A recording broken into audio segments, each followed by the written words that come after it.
Stop.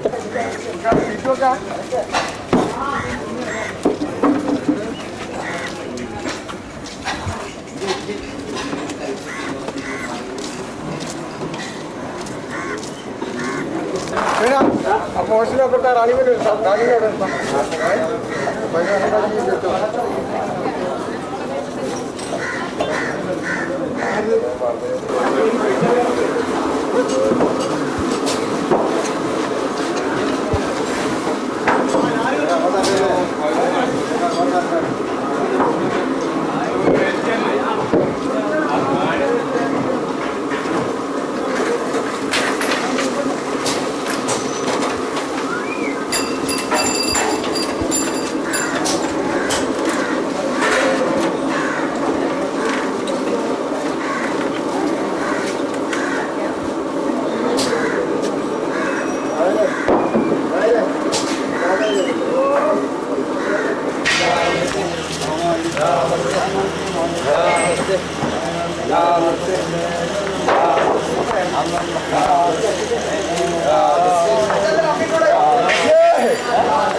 Ay Allah,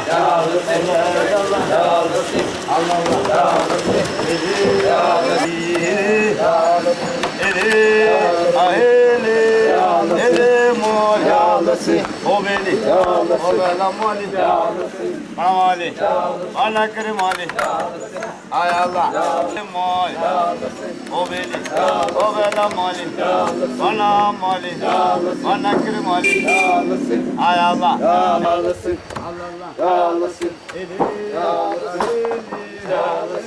mali, o beni, o bela mali, bana mali, bana kere mali, ay Allah, ay Allah, hele Allah, Allah, ili, Allah daya, Allah demoya, aya makka, kutaka, kurmani dakka, kurmana dindi, virana kondi, kondi kanaka, muni jaka, ekani kine, kaliya tundro, ado bodo, arikina kati, arila manga, kani marandi, sebilagi, ahele, ele mali, mali chali, chali balla, sahid Allah, sahid izzati, salamati, surma hayyu, mardi tayu, mardi navala, madbari sala,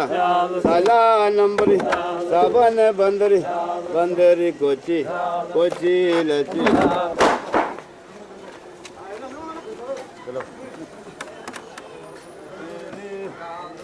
O bela mali, bana mali, bana kiri mali, ay Allah, Allah, Allah, eli, aheli, eli mali, o beli, o bela mali, nasıl bilirim?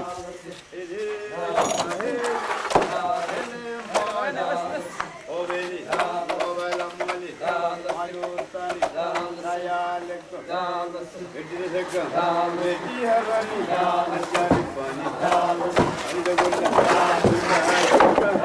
sulugurakka, tadari, namuhamari,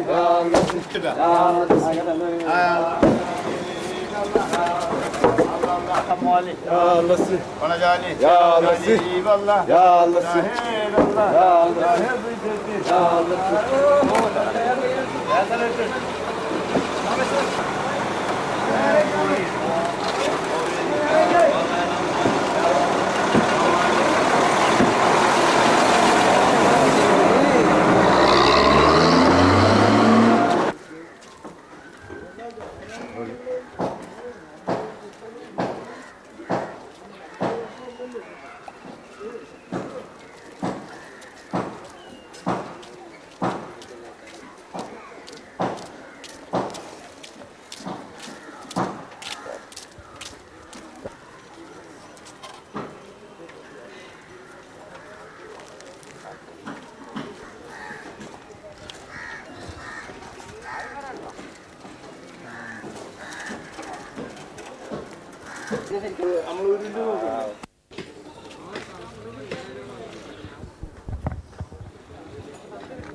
Sir, please 1 minute doing hairstyle.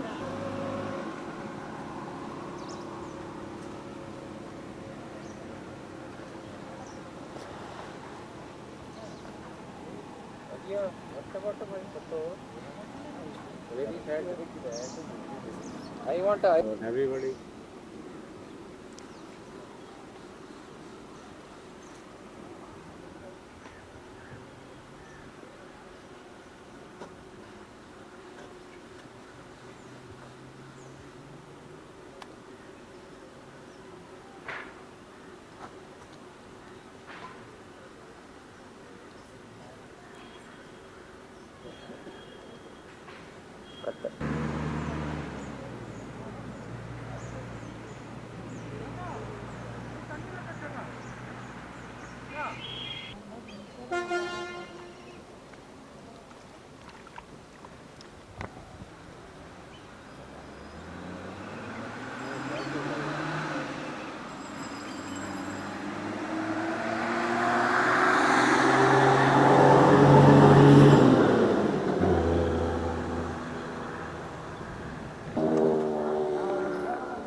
Ya salió esta.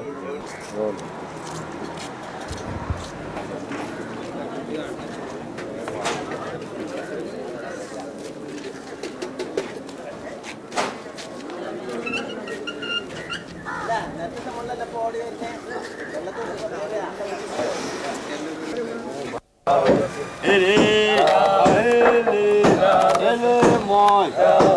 O beni, o bela mali, ana mali, ana kırmali.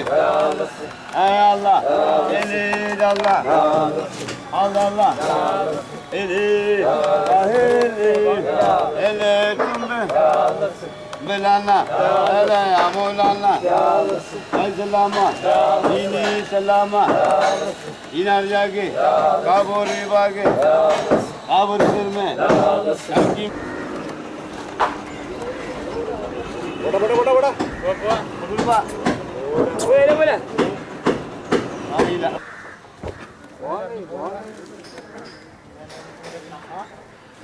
Ya olasın. Bana mali. Bana mali. Ay Allah. Eli Allah.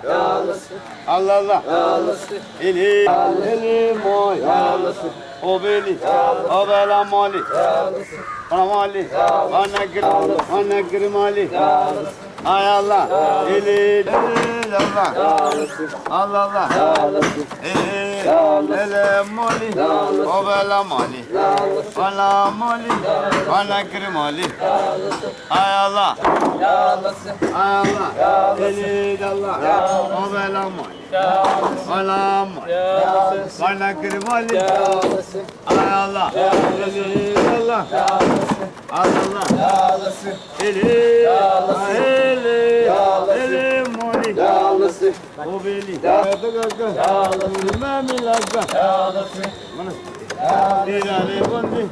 Bandi kanaka. Ay Allah. Eli Allah. Bana dali vallah. Sahid Allah. Sahib bizirdi. Dala. Adina valla. Risala. Allah namre. Abana bandre. Bandre rija. Ya Musa. Diganeka. Amoni jaga. Kenegindi.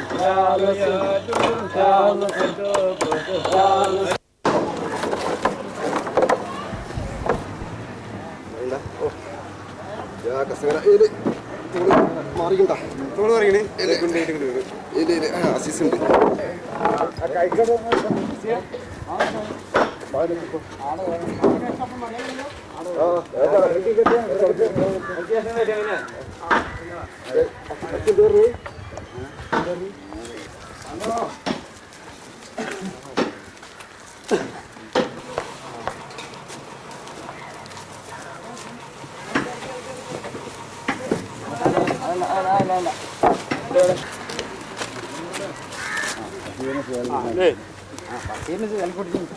കണ്ടതാ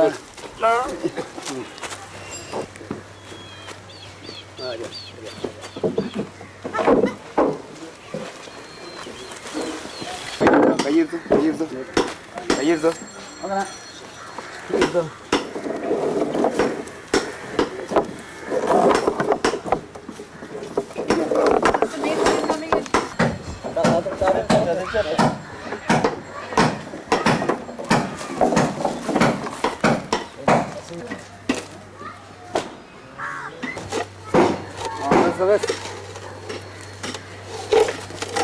ഗത്തിയിലൊരു സാമാനം ഉണ്ടെങ്കിൽ വേറുണ്ട് ഇങ്ങനെ ഒരു വേണ്ട വേണ്ടിയല്ല അത് പ്രശ്നം വേണ്ടിയല്ലേ തെറ്റിണേയും മസാല വെക്കണോ ഒക്കെ പ്രശ്നമുണ്ട്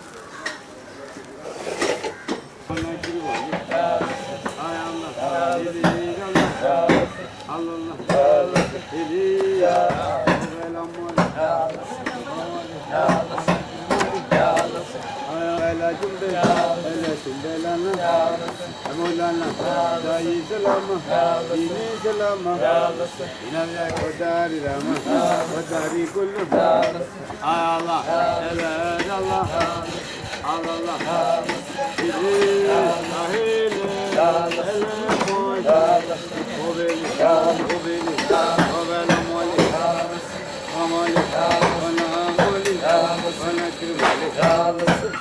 Allah.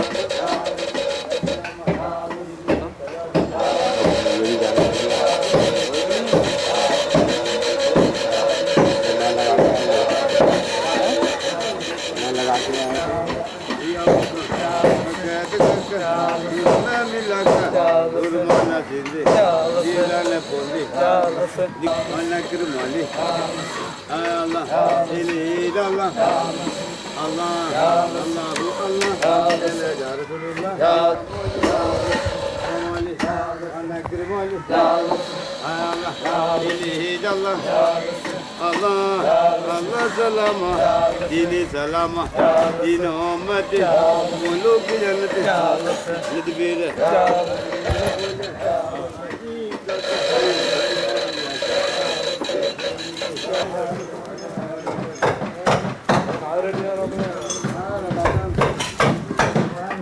Yes, rolling.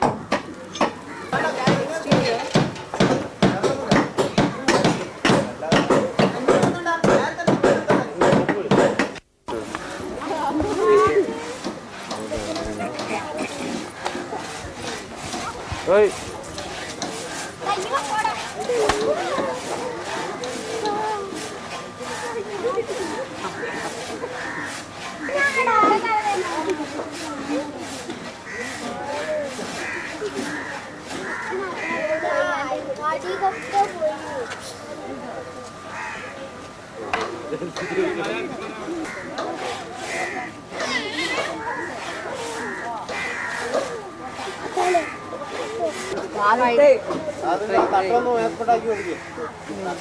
രണ്ടും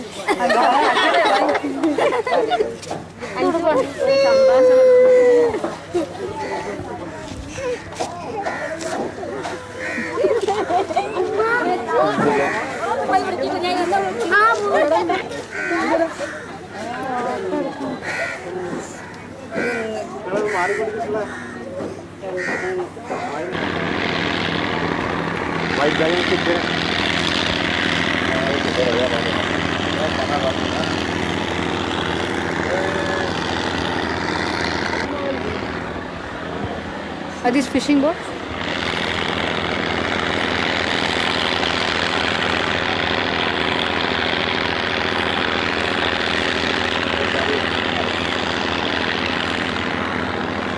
Battery, move from.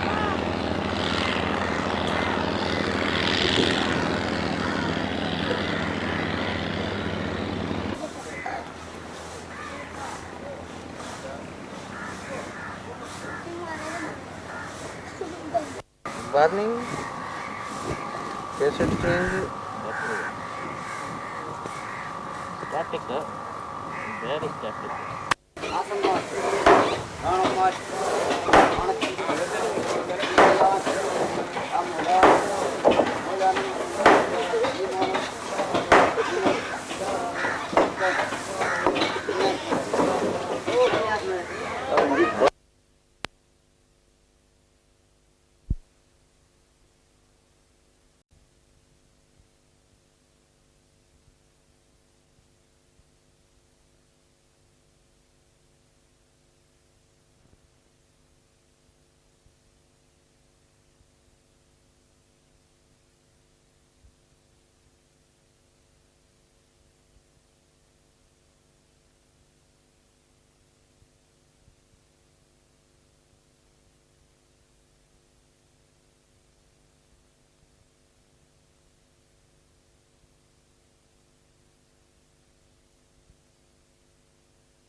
Tell us about the Khalasis. Khalasis are invisible technological engineers.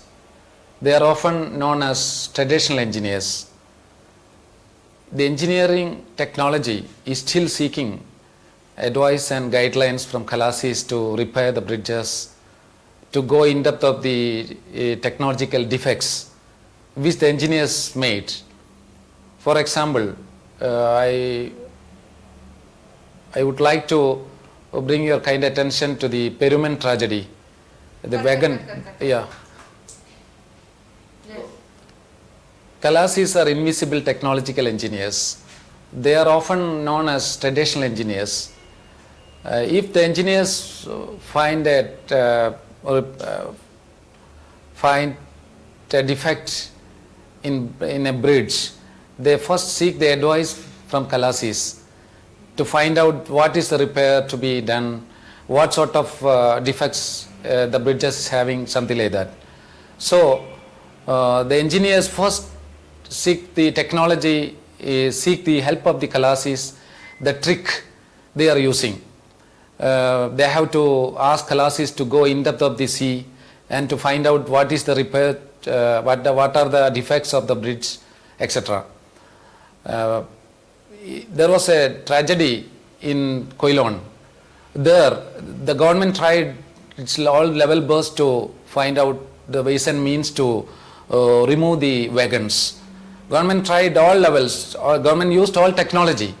Government even sought assistance from all the engineers.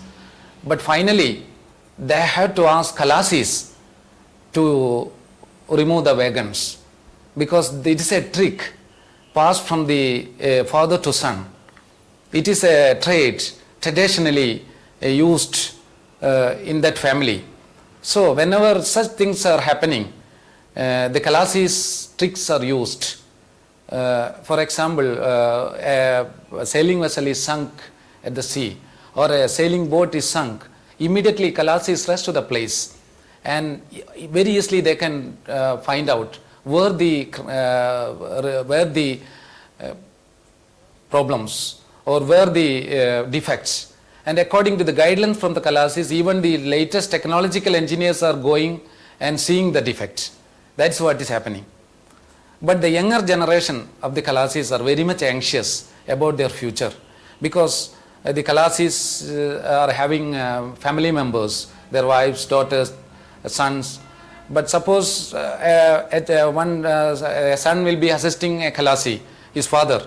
The other son, find it difficult to engage in that, because there is no such potentials in this field, because of it is a seasonal job.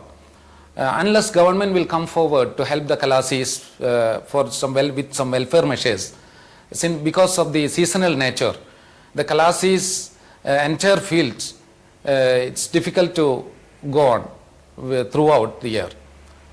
So I suggest that government have to come forward with welfare measures to have a special welfare project for the Kalasis, so as to ensure their welfare as well as their regular earnings in life. Otherwise, the frustration will be there, because the younger generation is very much anxious about their future of life. They are diverting this skill to some other field, because they are not very particular to stick on their present tricks because of the financial constraints. What about the harbour if it comes up? The Bepur harbour is a traditional port. It is connected with foreign trade. It is historical harbour, and many government reports already published revealed that it can be developed at an all-weather port. If we take example, the Cochin and Mangalore, Bepur is the Bepur is the ideal port, or all-weather port in the Malabar coast. It can be developed. It's already started with the assistance of the central aid. There are 2 breakwaters. As a preliminary step, the government of India made assistance to build the breakwaters. So What will happen to the future of the Kalasis? the Kalasis are also afraid about their future, because they fear that if the port development will come up, their job will disappear. But I think that they will have alternative employment. Even if the port develop with the government assistance, they will have to concentrate with some other trade connected with the transportation industry, which is going to be flourished in Bepur. This harbour is also have a lot of potentials. The harbour is connected with Lakshadweeps also. Regular transport. Now a passenger ship is passenger ship service has been started from Bepur to Lakshadweeps. The Lakshadweep is very near to Bepur. For all essential commodities, the Lakkadi people have to depend Bepur harbor. They are in fact, bringing their coconuts and mas. Mas is a kind of fish, dry fish, to mainlands, and Bepur is their mainland. Andhra is very nearest to Bepur. So the Lakkadi people have to depend on all their essential commodities to their mainland, that is Bepur. Okay. It's finished? Yeah. Oh, thank you very much. खलीसियों की जो science and technology है ये मौपला के ज़माने और ज़ैमुरिन राजा के ज़माने से चली आ रही है और इसकी एक खासियत है जो मैं समझता हूँ आज के आधुनिक युग के साइंस एंड टेक्नोलॉजी से इसका ज़्यादा महत्व है। अभी हमारे क्विलॉन में 2 साल पहले एक रेल एक्सीडेंट बहुत बड़ा हुआ। PWD इंजीनियर्स, रेलवे इंजीनियर्स वहाँ विफल हो गए और ये खलीसियों ने जाकर वहाँ से इंजन, रेल के सारे इंजन्स नदी से निकाले। इस साइंस एंड टेक्नोलॉजी की ये खासियत है। ये केवल एक मैं समझता हूँ मसल पावर केवल नहीं है, बल्कि इसमें दिमाग का बहुत ज़्यादा उपयोग होता है। और ये खलीसियों का मैं समझता हूँ एक बेपुर पोर्ट के डेवलपमेंट से एक जुड़ा हुआ एक प्रश्न उठता है कि इनको अगर हम खलीसियों को केवल एक डोल देकर या एक सांपत्तिक मदद करके देखें तो वो मैं समझता हूँ कि वो ठीक नहीं रहेगा। इस पोर्ट को हमें डेवलप करना है और इसके लिए एक एक्शन कमेटी हम लोगों ने बनाई हुई है, क्योंकि ये जो मालाबार एरिया है यहाँ से हम लोग बहुत चीज़ें एक्सपोर्ट करते हैं। टाइल्स एक्सपोर्ट करते हैं, टेक्सटाइल एक्सपोर्ट करते हैं, स्पाइसेस एक्सपोर्ट करते हैं और ये लॉन्ग टर्म में मुझे लगता है ये बेपुर एक बहुत ही बढ़िया मीडियम टर्म नेचुरल हार्बर की तरह डेवलप हो सकता है। अगर आप पुराने ज़माने के मार्को पोलो, एक अरब ट्रैवलर थे अब्दुल रज़ाक, उनकी पुस्तक पढ़ेंगे तो उस ज़माने में भारत का सारा ट्रेड ये बेपुर से होता था। सारे एक्सपोर्ट भारत गल्फ़ की तरफ, मिडल ईस्ट कंट्रीज़, सब सारा एक्सपोर्ट बेपुर से होता था और उस ज़माने से ये चले आ रहे हैं खलीसियाँ। और उस ज़माने में बेपुर पोर्ट में सारा काम ये लोग खुद करते थे। इनकी साइंस एंड टेक्नोलॉजी में ये लोग ब्रिज बना सकते हैं, ये लोग बोट्स बना सकते हैं, ये लोग नदी से बड़े बड़े सामान निकाल कर ला सकते हैं। और मैं समझता हूँ कि जैसे ही ये बेपुर पोर्ट का डेवलपमेंट होगा, ये खलीसियों का भी डेवलपमेंट होगा।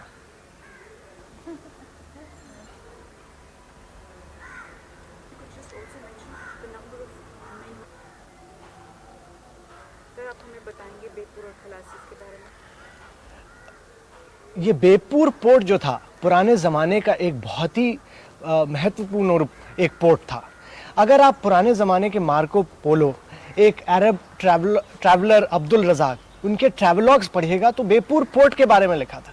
उस समय भारत की जो इकॉनमी थी वो बेपुर पोर्ट से लिंक थी और बेपुर पोर्ट को आप कभी आइसोलेशन में नहीं देख सकते। बेपुर पोर्ट से जुड़ा हुआ है खलासियों का एक हिस्ट्री। ये मौपला के ज़माने से, ज़ैमुरिन राजा के ज़माने से चले आ रहे हैं और खलासियों की एक प्रत्येक साइंस एंड टेक्नोलॉजी है और इस साइंस एंड टेक्नोलॉजी का एक महत्व है और ये जो महत्व है मैं समझता हूँ संसार में कहीं भी ऐसी साइंस एंड टेक्नोलॉजी आपको नज़र में नहीं आएगी। ये अभी 2 साल पहले क्विलॉन में एक बहुत बड़ा रेल एक्सीडेंट हुआ। वहाँ पर रेलवे इंजीनियर्स, PWD इंजीनियर्स सब विफल रहे, पर ये खलासियों ने जाकर कमाल का काम दिखाया। उन्होंने बड़े रिकॉर्ड समय में सारे इंजन्स जो नदी में डूबे हुए थे उनको निकाल दिखाया। मैं समझता हूँ ये केवल एक मसल पावर नहीं है, बल्कि इसमें बहुत ही ज़्यादा साइंस और दिमाग का उपयोग है और इन खलासियों में मैं समझता हूँ इनको इनकरेज करना चाहिए। अब हम लोगों ने बहुत बड़े बड़े पोर्ट्स बनाए, ये नवशेवा पोर्ट बनाया, करोड़ों रुपए खर्च किए, वहाँ नए नए क्रेन्स जगह जगह से हम लोगों ने इंपोर्ट किए। उनका कैपेसिटी यूटिलाइजेशन बहुत कम है, पर मैं समझता हूँ हमारी ये एक इंडिजीनियस इंडियनाइज्ड टेक्नोलॉजी है। इस टेक्नोलॉजी को हमें इनकरेज करना पड़ेगा और ये जो खलासियाँ हैं मैं समझता हूँ इन खलासियों का डेवलपमेंट बेपुर पोर्ट की हिस्ट्री, बेपुर पोर्ट के फ्यूचर के साथ लिंक्ड है। बेपुर पोर्ट जैसे डेवलप होगा ये खलासियों का डेवलपमेंट होगा। ये मैं समझता हूँ मीडियम टर्म में बेपुर पोर्ट एक बहुत ही बढ़िया पोर्ट की तरह डेवलप हो सकता है, क्योंकि ये जो मालाबार एरिया है यहाँ से हम लोग कई चीज़ें एक्सपोर्ट करते हैं। यहाँ से स्पाइसेस एक्सपोर्ट करते हैं, यहाँ से टेक्सटाइल, बहुत ही बढ़िया टेक्सटाइल एक्सपोर्ट करते हैं, यहाँ से टाइल्स एक्सपोर्ट करते हैं और जैसे ये बेपुर पोर्ट डेवलप होगा मैं समझता हूँ खलीसियों का डेवलपमेंट होगा।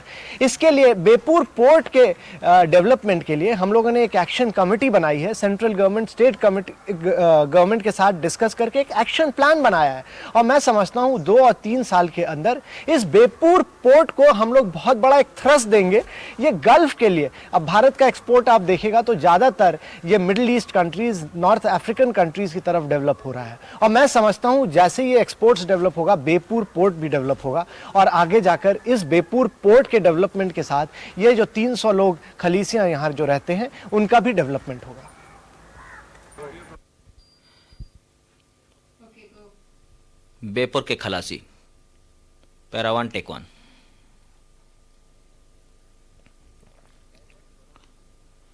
लयबद्ध स्वरों की गूंज और लकड़ी के लट्ठों के सहारे सड़कों पर चलते पानी के जहाज, नावें और स्टीमर, ये कोई अजूबा नहीं बल्कि बेपोर शहर की जिंदगी का आम हिस्सा है।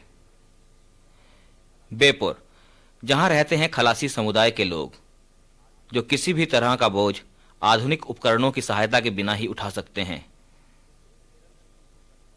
उत्तरी केरल के समुद्र तट पर कालीकट शहर से 10 किलोमीटर दूर बसा एक छोटा सा कस्बा है बेपुर, जो सदियों से एक प्राकृतिक बंदरगाह के रूप में जाना जाता रहा है। पहले यहां से सिर्फ कट पैरा 4 टेक 2।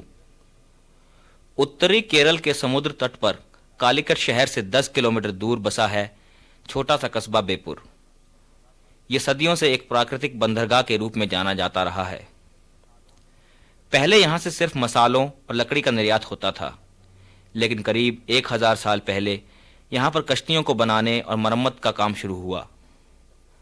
जो लोग इस काम में मजदूरी करते थे वे खलासी नाम से पुकारे जाने लगे। आज ये लोग बड़े बड़े जहाज़ों, नौकाओं और पुलों के निर्माण और मरम्मत में स्किल्ड लेबर का काम करते हैं। देखा जाए तो बेपुर का इतिहास ही खलासियों का इतिहास है। साधारण से दिखने वाले लकड़ी के उपकरणों की मदद से खलासी भारी से भारी वजन खींच सकते हैं।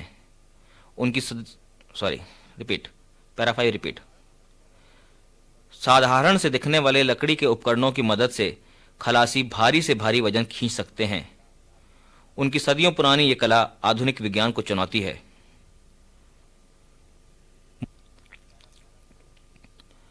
पैरा 6-2। मुख्य उपकरण धावर, जिस पर लोहे का मोटा तार लपेटा जाता है। तार का एक सिरा खींचे जाने वाले भार पर और दूसरा किसी मजबूत पकड़ में बांध दिया जाता है। 7-1। लकड़ी के तख्तों और लट्ठों पर टिका भारी से भारी वजन भी बिना किसी विशेष प्रयास के खिंचा चला आता है। धावर को घुमाने से तार इस पर लिपटता जाता है और ये भारी स्टीमर समुद्र तट से वर्कशॉप तक की आधे किलोमीटर की दूरी 4-5 घंटे में ही तय कर लेता है। रिपीट। ऑप्शन 2 7। धावर को घुमाने से तार इस पर लिपटता जाता है। रिपीट। धावर को घुमाने से तार इस पर लिपटता जाता है और ये भारी स्टीमर समुद्र तट से वर्कशॉप तक की आधे किलोमीटर की अपनी दूरी सिर्फ 4-5 घंटे में ही तय कर लेगा। अपने साथियों का मनोबल बनाए रखने के लिए मुख्य खलासी कविता की तरह शब्दों का उच्चारण करता है। रिपीट। 8। अपने साथियों का मनोबल बनाए रखने के लिए मुख्य खलासी कविता की तरह शब्दों का उच्चारण करता है, जिसका सीधा संबंध कुरान की आयतों से है। अपने काम में माहिर खलासी एक दिन में सिर्फ 70 रुपए ही कमा पाते हैं। आज नौका निर्माण में आधुनिकीकरण के कारण खलासियों का भविष्य अनिश्चित है। उनकी संख्या पिछले 40 सालों में 500 से घटकर 200 रह गई है। Cut end. Mohammed Koya take 1। हमें कभी भी नियमित रूप से काम नहीं मिलता। कई बार हफ्तों गुजर जाते हैं। हमारे कई लोग बेपोर से बाहर काम ढूंढने जाते हैं। क्योंकि ये काम जोखिम भरा है, इसलिए दुर्घटनाओं में हमारे कई लोग मारे भी जाते हैं। कई वापस नहीं लौटते। उससे हमारी संख्या घट रही है। सरकार से भी हमें कोई मदद नहीं मिलती। ठीक है, रहने दे।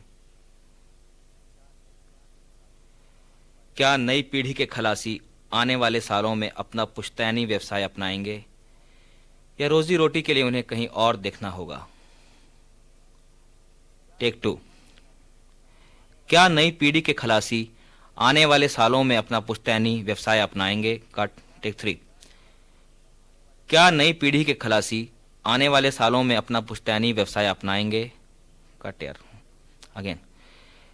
क्या नई पीढ़ी के खलासी आने वाले सालों में अपना पुश्तैनी व्यवसाय अपनाएंगे या रोजी रोटी के लिए उन्हें कहीं और देखना होगा? कट।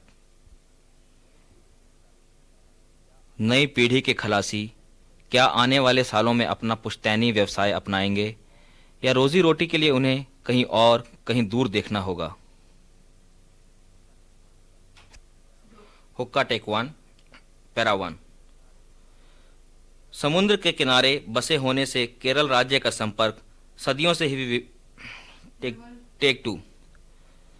समुद्र के किनारे बसे होने से केरल राज्य का संपर्क सदियों से ही विभिन्न देश के समुद्री व्यापारियों से रहा, जिन्होंने केरल का जनजीवन और कुछ हद तक यहाँ के क्राफ्ट्स को भी प्रभावित किया। धूम्रपान के शौकीन अरब व्यापारियों के नियमित आवागमन से हुक्का निर्माण की एक कला ने यहाँ जन्म लिया, जिसे कोयलांडी हुक्का बनाने की कला कहा जाता है। ऐसी धारणा है कि कालीकट से 25 किलोमीटर दूर कोयलांडी गांव में ही पहले हुक्के का निर्माण हुआ। सधे हुए कोयलांडी में कारीगर अलग अलग भागों को जोड़कर तैयार करते हैं कोयलांडी हुक्का। कोयलांडी में उस समय कुछ विख्यात त्योहार रहा करते थे। सधे हुए हाथों से कारीगर अलग अलग भागों को जोड़कर कोयलांडी हुक्का तैयार करते हैं। वैसे तो हुक्का आज मुरादाबाद में भी बनता है। प्रत्येक पीतल से बने कोयलांडी हुक्के की ये विशेषता है, अपने रचयिता को बिना मशीनों की मदद से आनंद और पूरी तरह हाथ से ही तैयार किया जाता है। दूसरे, यहाँ बहुतायत में पाया जाने वाला नारियल अरब के अमीर उमरा के पेट बनाने में कीमत 10,000 रुपए, और पीने वाले को हुक्के से सजाइए एक भीनी भीनी खुशबू। कोयलांडी हुक्के से न सिर्फ यहाँ के कारीगरों को नियमित यहाँ बने हुक्कों के डिजाइनों में, बल्कि ये देश के लिए बहुमूल्य विदेशी मुद्रा भी अर्जित करती है। कोयलांडी में बना हर हुक्का अरब देशों को निर्यात और ये है शाही हुक्का अरब के अमीर उमरा के लिए। 6 कीमत 10,000 रुपए। चाहे पीजिए। हुक्के के अलग अलग भागों की ढलाई कोयलांडी हुक्के से न सिर्फ यहाँ के कारीगरों को नियमित रूप से पहले जिस भाग को ढालना होता है, बल्कि ये हुक्का देश के लिए बहुमूल्य विदेशी मुद्रा भी अर्जित करता है। मधुमक्खियों के छत्तों से मिलने वाला आम मोम यानी बीज वैक्स मॉडल बनाने के काम में लिया जाता है। काली चिकनी मिट्टी की परत हुक्के के इस भाग पर चढ़ा दी जाती है, जिससे हुक्के पर बने डिजाइन चिकनी पिंट 7 काली मिट्टी की परत हुक्के के इस भाग पर चढ़ा दी जाती है, जिससे हुक्के पर बने डिजाइन चिकनी मिट्टी पर उभर आते हैं। 8 सांचा बनाने के लिए चिकनी मिट्टी के घोल की 3 परतें इस भाग पर चढ़ा दी जाती हैं। पहली 2 परतों का घोल एकदम महीन होता है, ताकि डिजाइन की बारीकियां मिट्टी में अच्छी तरह उभर सकें।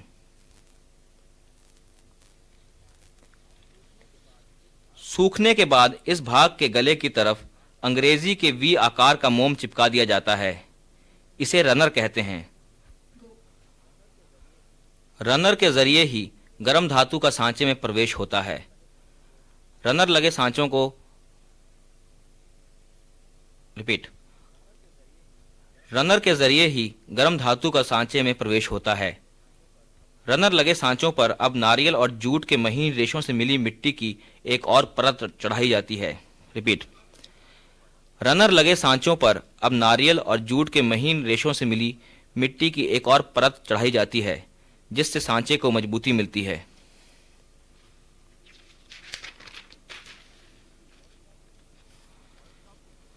वर्कशॉप के पीछे ही खुली भट्टी में इन सांचों को पकाया जाता है। एक तरफ सांचा पक रहा होता है तो दूसरी तरफ एक खुली भट्टी में धातु को गलाया जाना शुरू किया जाता है। जब सांचा गर्म हो जाता है तो गर्म धातु को इसमें ढाल दिया जाता है। ढलाई किए हुए सांचे को कम से कम 24 घंटे तक ठंडा होने देते हैं।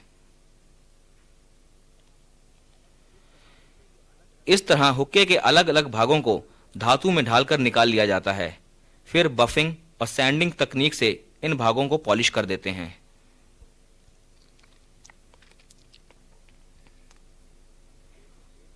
हुक्के के पेट को दो भागों में बनाया जाता है।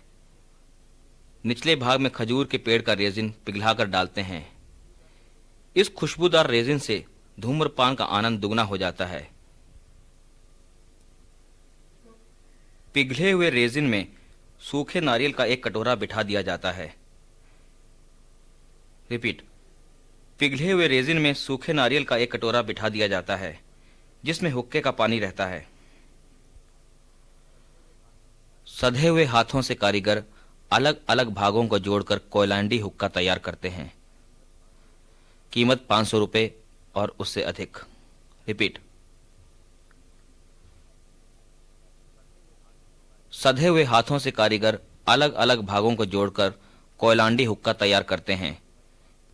कीमत 500